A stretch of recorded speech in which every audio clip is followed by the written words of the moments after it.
अब हम देखते हैं कि किस तरह से व्यक्तिगत सत्याग्रह आंदोलन आरंभ हुआ। तो व्यक्तिगत सत्याग्रह आंदोलन के आरंभ होने के कारण था कि यह द्वितीय विश्व युद्ध में भारतीयों को मित्र राष्ट्रों में शामिल करना, और मित्र राष्ट्रों में शामिल करने से पूर्व कांग्रेसियों को नहीं पूछा गया था कि हम भारतीयों को इस युद्ध में शामिल कर रहे हैं। इस हेतु लगभग सारे कांग्रेसी मंत्रिमंडल जिस जिस प्रांत में थे वे नाराज थे और कांग्रेसियों ने रोष उत्पन्न किया।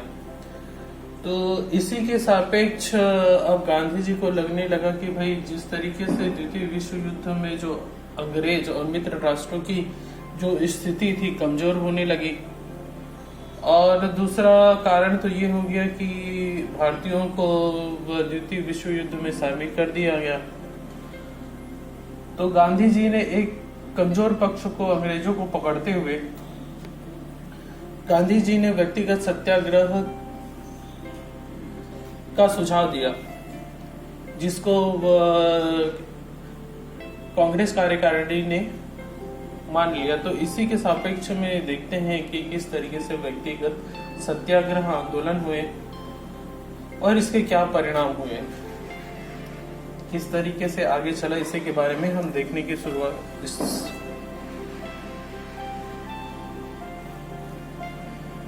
देखते हैं। तो द्वितीय विश्व युद्ध जो 1939 और 45 के आरंभ होने के कारण जो हमारे जो कांग्रेसी थे वे साम्राज्यवाद के तौर पर लड़े जाने वाले युद्ध के खिलाफ हो गए।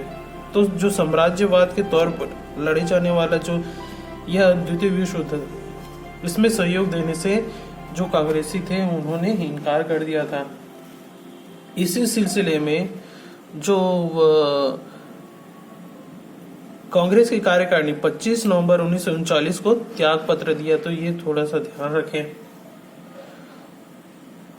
इसी के सापेक्ष में जब अगस्त 1939 को बंबई की कार्यकारिणी सभा में, मुंबई में जो कांग्रेस की कार्यकारिणी सभा हुई, उसमें गांधी जी के द्वारा जो व्यक्तिगत सत्याग्रह लाया गया था उसको स्वीकार कर लिया गया। और इसी के सिलसिले में गांधी जी ने अक्टूबर 1940 को पूरे देश में व्यक्तिगत सत्याग्रह के लिए उन्होंने आह्वान किया, और जो अक्टूबर 1940 को लगभग पूरे देश में व्यक्तिगत सत्याग्रह आरंभ हो गए।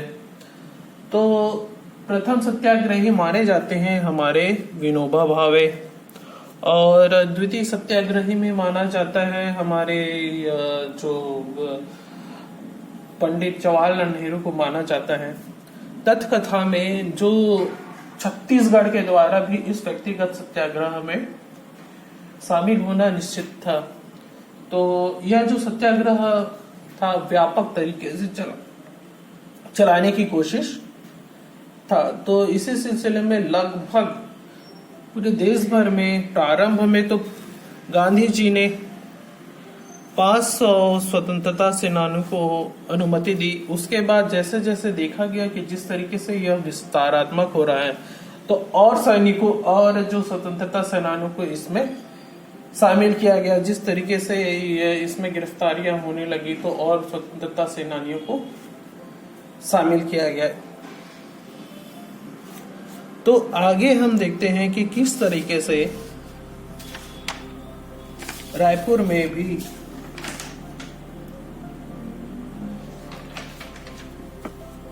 इस जो सत्याग्रह था उसका प्रादुर्भाव हुआ और क्या क्या घटनाएं हुई वो क्रमशः देखेंगे।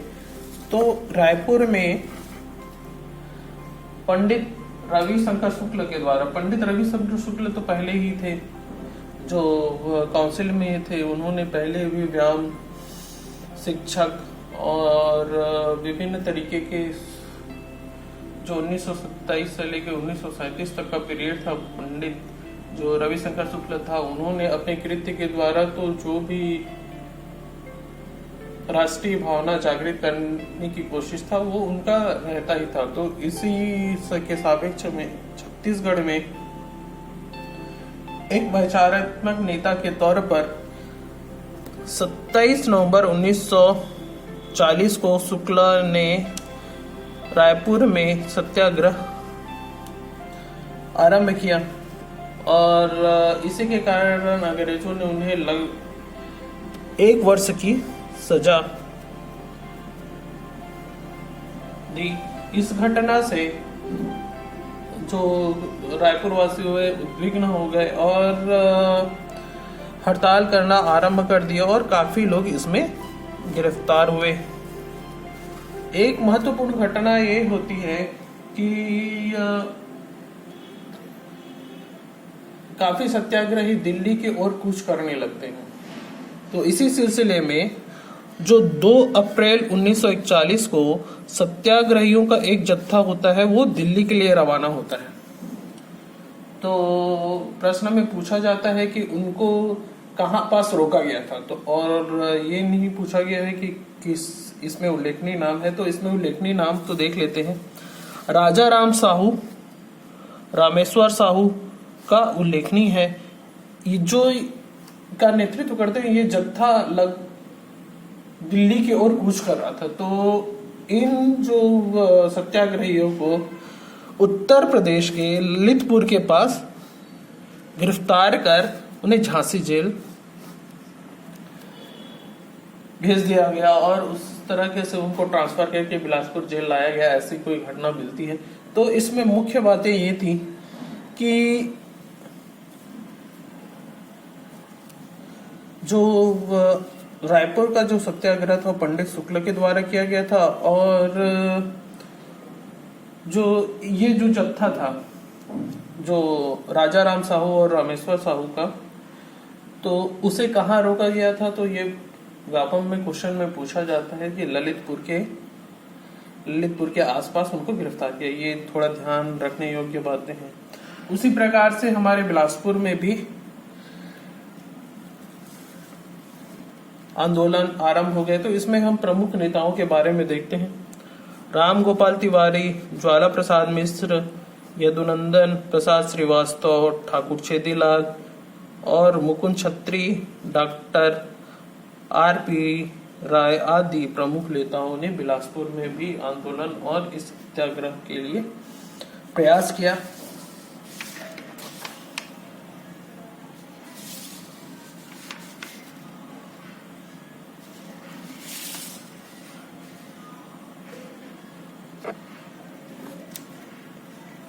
इसके बाद हम देखने की कोशिश इसी सापेक्ष में दुर्ग में भी जो क्षेत्र था, जो सत्याग्रह था, लगभग